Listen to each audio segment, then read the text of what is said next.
Avec Limousin, Hawaï 2013, on y est.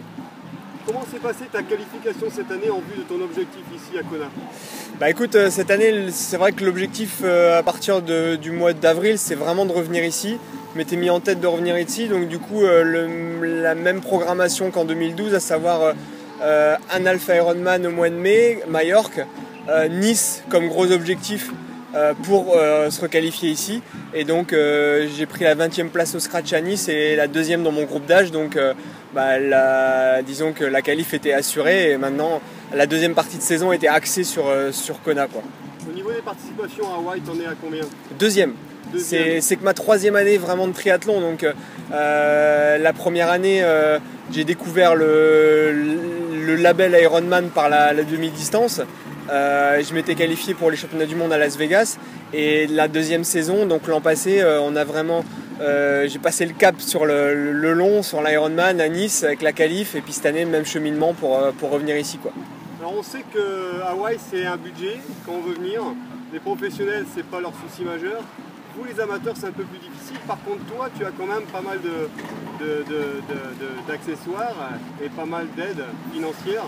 Est-ce que tu peux nous en parler un peu plus? Parce que c'est quand même important pour vous, les amateurs, de venir ici bien aider. Bah, c'est sûr que c'est pas facile, c'est comme tu dis, c'est un budget, même si toute l'année on pense à ça, donc on économise en vue de venir ici, mais sans partenaire ça serait compliqué quand même. Donc moi j'ai la chance d'avoir les collectivités locales du Dunkerquois qui m'aident, notamment ma ville où j'habite, la ville de Grande-Synthe qui m'aide beaucoup.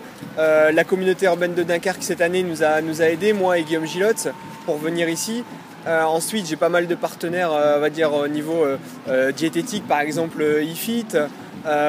Ensuite, des amis, une boulangerie sur un de mes copains boulangers, Gourmandise de Saison, la marque 6-2 qui m'équipe. Donc c'est important, on va le dire. voilà, c'est ça. Ça fait partie du jeu un petit peu. Donc ça, c'était un côté du triathlon que je connaissais pas. Il faut essayer de se vendre un petit peu pour pouvoir profiter au maximum de son sport, quoi. Alors la course samedi, tu l'appréhendes un peu quand même, parce que tu as envie de bien faire. Tu serais content avec quelle place et comment tu voudrais que ça se déroule pour que ce soit le mieux pour toi? Alors un objectif en place, je m'en mets pas trop parce que c'est compliqué, c'est difficile à dire. L'an passé j'ai terminé 67e au scratch, dans le top 10 en groupe d'âge, je fais 9e. Bon, cette année c'est sûr que j'aimerais bien faire un peu mieux, mais surtout mon objectif ce serait d'essayer d'améliorer mon chrono. 9h20 l'an passé. Je pense que objectivement je peux aller plus vite, mais il faut voir les conditions climatiques. Je ne me mets pas vraiment d'objectif chiffré, mais vraiment essayer de faire la course de la meilleure des façons.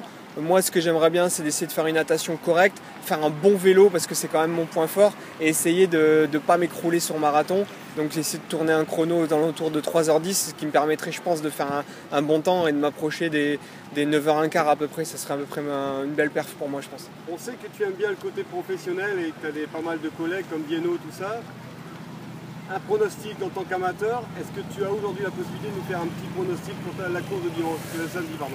Alors c'est vrai que oui, je suis forcément le triathlon à bloc, je suis sur tous les sites spécialisés, donc moi je pense que mon objectif, je vois bien Kinle, un gros rouleur et qui a progressé vraiment en course à pied, l'Espagnol Llanos, grosse perf à Melbourne, champion d'Europe.